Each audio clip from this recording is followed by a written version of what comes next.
I'm doing another take on the right scale, which is a page of information that Joyce posted because I felt like I spoke too fast, too rapidly on the last presentation. I also was unhappy with the balance between the voice and the keyboard. And I also realized, looking back at it, that I was playing some of the things faster than some people might be able to hear them. So here's a second shot at it. The first thing the author of this page says is that if you're in the key of C, then the C major scale should be an automatic choice for improvisation. This is absolutely true.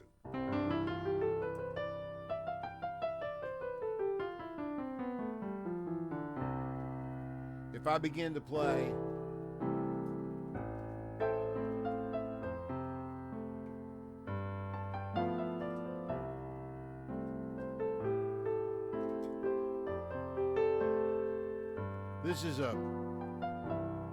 I'm playing C major, A minor,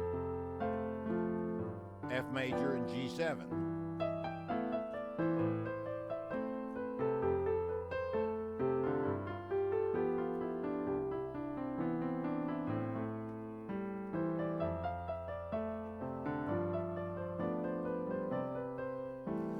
It's a great way to get started if you're scared of improvising. C major for progressions in C major. But then you run into problems with chords that do not stay in the scale of C major, which is what the rest of this page is about. The next thing he talks about are chords like, in the key of C, F7, C7, D7, and G7. And he calls them 1-7, 2-7, and 5-7, which is jazz shorthand. And this is a place where I take issue with jazz shorthand. These chords are not properly labeled as 1-7. If you're in the key of C, this is 5 of 4. And that leads to a better understanding of what the chord is. It's a secondary dominant. If you look at the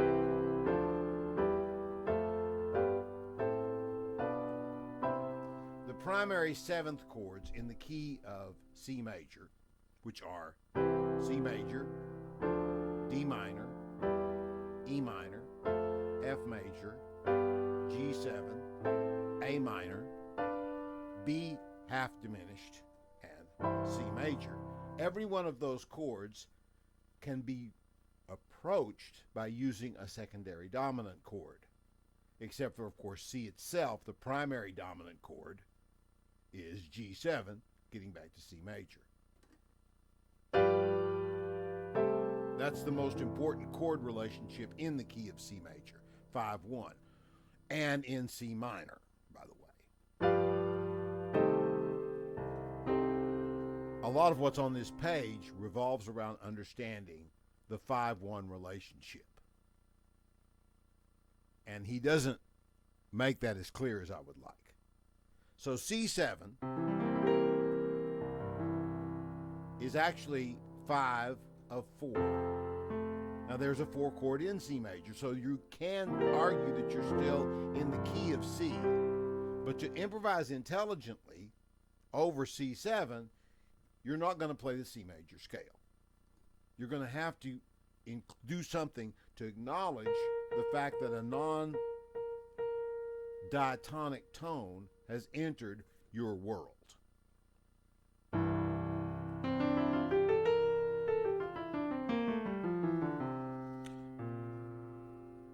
Now he says play the Mixolydian mode, which is a fancy name for playing the major scale in the key of F over the C7 in the key of C. That's what that means. So here I am in the key of C.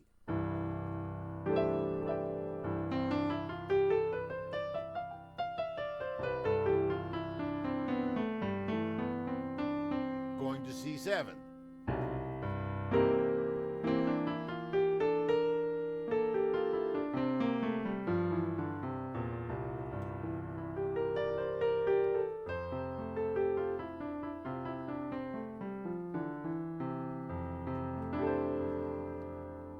When I get to the F major, I'm still in the key of C major.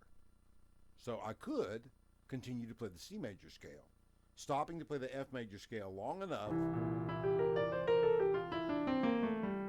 to acknowledge that C7. What he's calling a 1-7, which is a 5 of 4.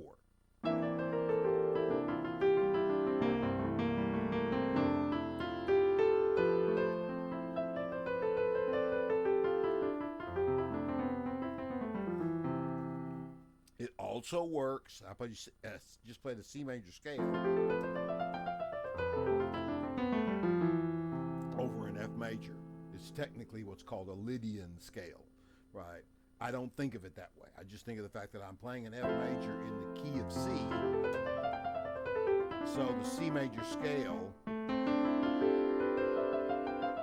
works just fine.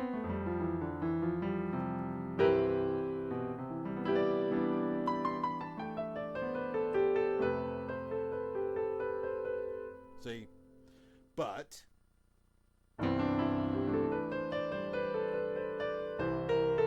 C7,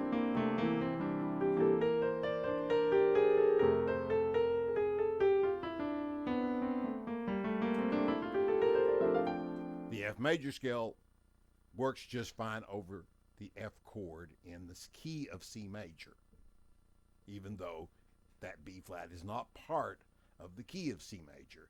In that case, if you're playing an F major chord in the key of C, you can play the F major scale over it. Particularly, it sounds good if you set it up with C7 first. So here I am in C.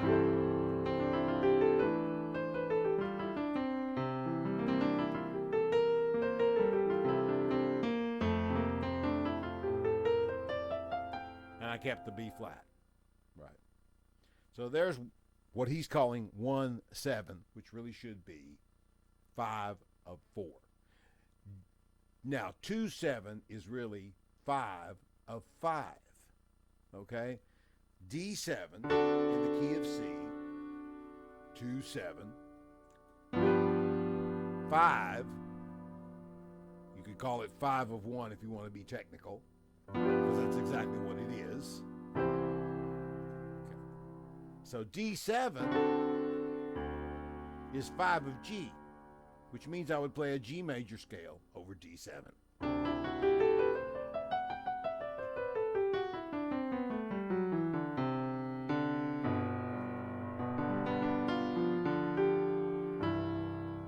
now I'm back to C. Now, the G major scale, when played over a D7 chord, is termed the Mixolydian scale. That's not how I think about it. I just think about the fact that I'm playing a D7 and it's 5, its natural 5 is a G major. So I'll play a G major scale. If I happen to be in a situation where the D7 is going to resolve to G minor, then I make some other choices, and we'll get to those in just a minute. These are all major scale choices. On G7, I'm already in the key of C. I know what key scale to play.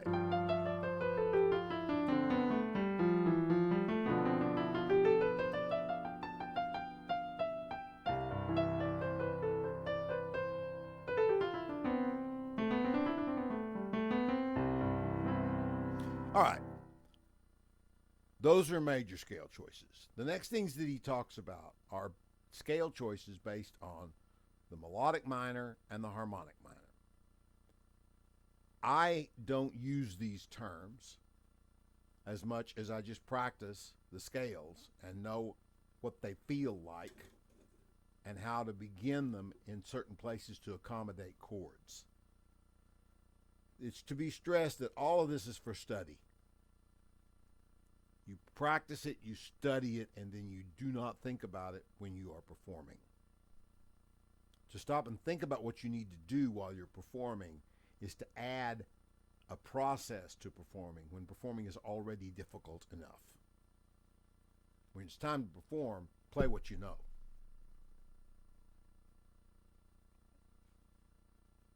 Product placement. Dr. Pepper Zero. I'll take my check anytime. All right. The next thing he says is 3/7 and 7/7. On the first time, I was a little confused by the 7/7 because I'm thinking, well, the 7 is half diminished. But he's talking about a secondary dominant. Once again, that's why I don't like this.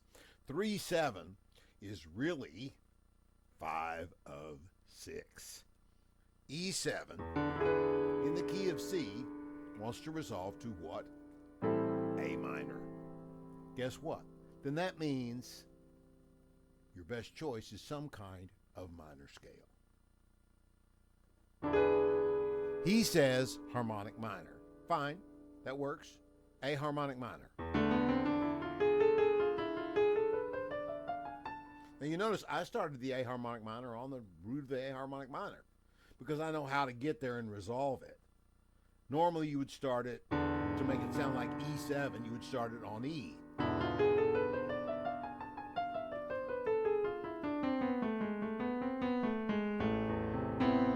Now there's A minor, there's D minor, G7, C major, and I'm back home. So.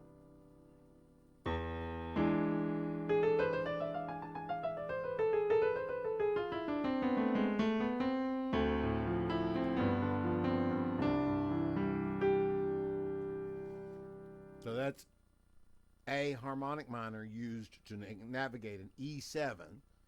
Technically, I would say an E7 flat 9 in the key of C major. You could use the melodic minor.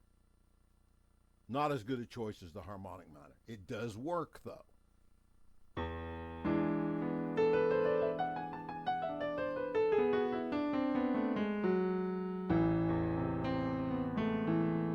It sounds a little funny to me compared to the other one, given the fact that I'm in C.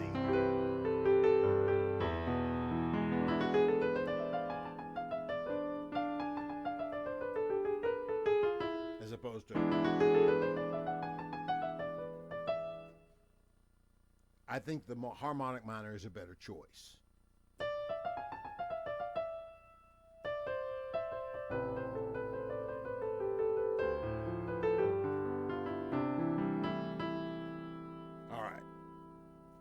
B7, what he's calling 7/7, should be 5 of 3. So basically, the progression, if you were going to play this in C major, would be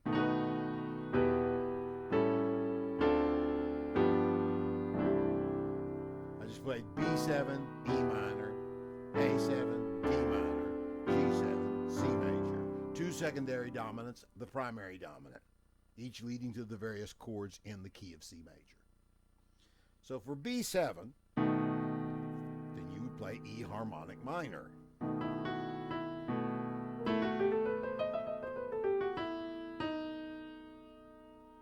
See?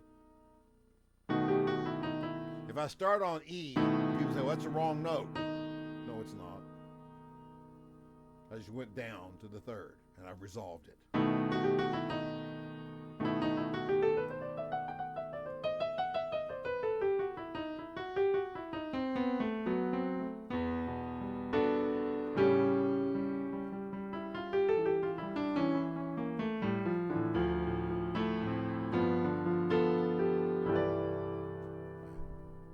Yes, I am changing keys when I go to these different modes or different scales to accommodate these chords. I'm no longer playing in the key, in the scale of C major. This is where Dr. Onye's language is very precise, and I appreciate it.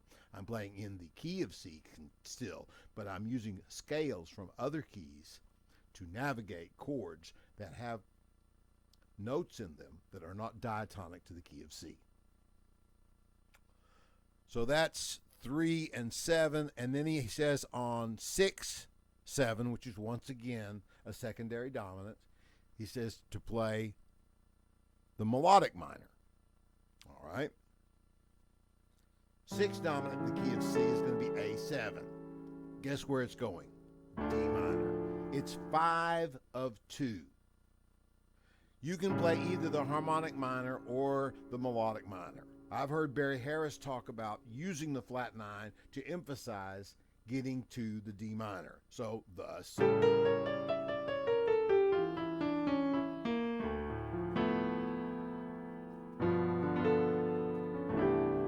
there's nothing wrong with that. It sounds fine. He's insisting you should say,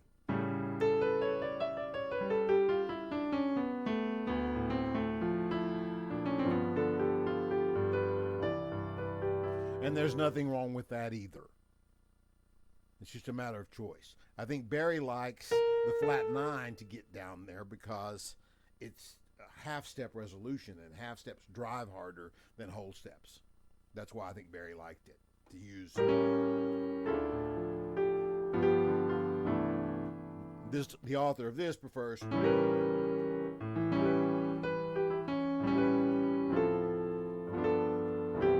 because you stay more in the key of C. It's taste. All right. And then the last thing on this page, he talks about F7, which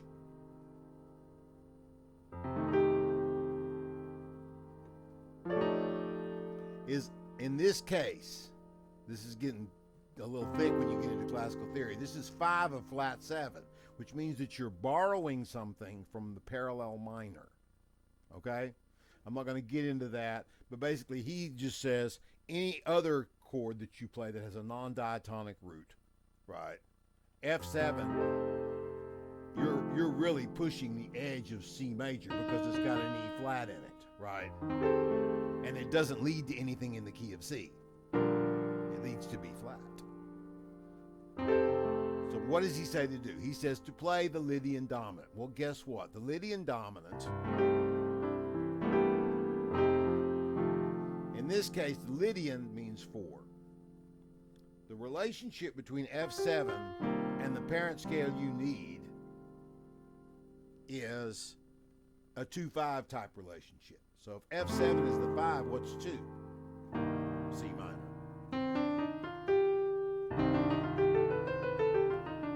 There's your Lydian dominant.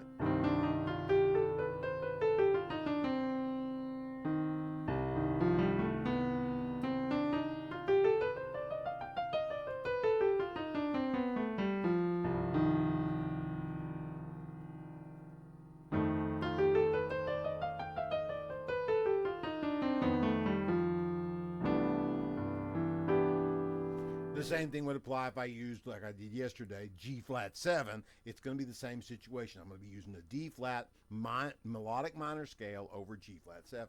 So let's say I play C major.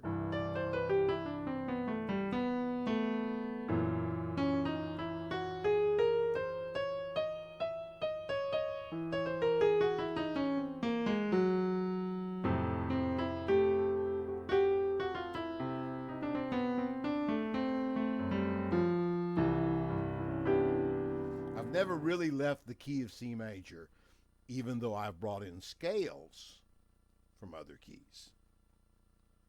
What it boils down to is knowing your 5-1 relationships and your 2-5 relationships in the case of the Lydian dominant, and knowing which scale you need to lead to the chord that is implied by the dominant chord you're playing.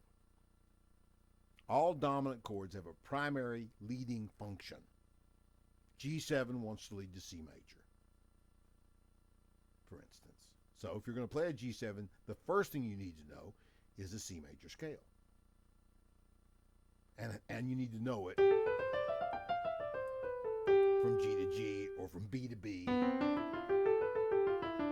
or from D to D, right? Because those are going to indicate a G quality. Now, then, if you're playing G7 and you're in the key of C minor, then you need to know a couple of other scales.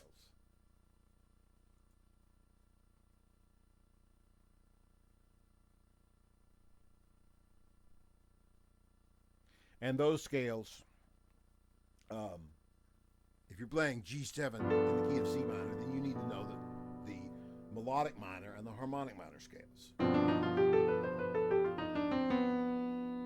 You notice I just played C harmonic minor, melodic minor, excuse me. I started on C, but I ended it on the third of G7, so it doesn't sound wrong once I'm done with it. That's what I mean about knowing the scale and knowing where to resolve it. Same thing with harmonic minor.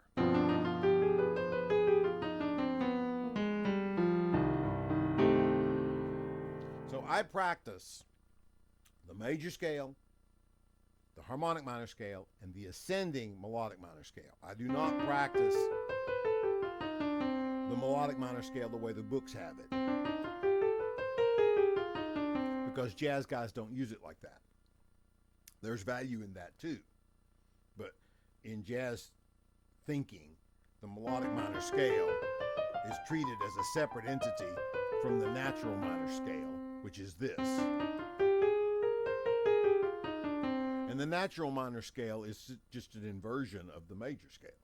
C natural minor is E flat major. All right, I hope this is clearer and cleaner than my first attempt. I like my first attempt, but I think this may be easier to understand.